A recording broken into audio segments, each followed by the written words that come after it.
சித்தர் பூமியாய் சிவலயம் காட்டும் அண்ணாமலையே போற்றி. சிவ ஓம் நம சிவாய. பக்தர் நெஞ்சினை சிவமயமாக்கும் சிவபெருமானே போற்றி. ஹர ஓம் நம சிவாய.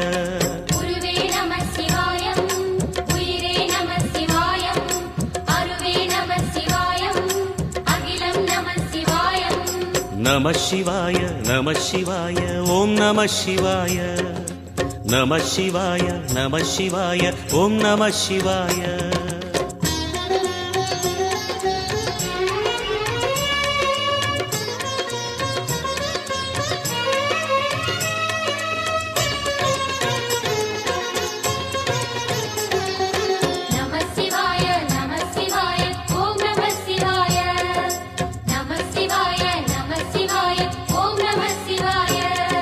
அன்னை உமைக்கு இடமாய் உடலில்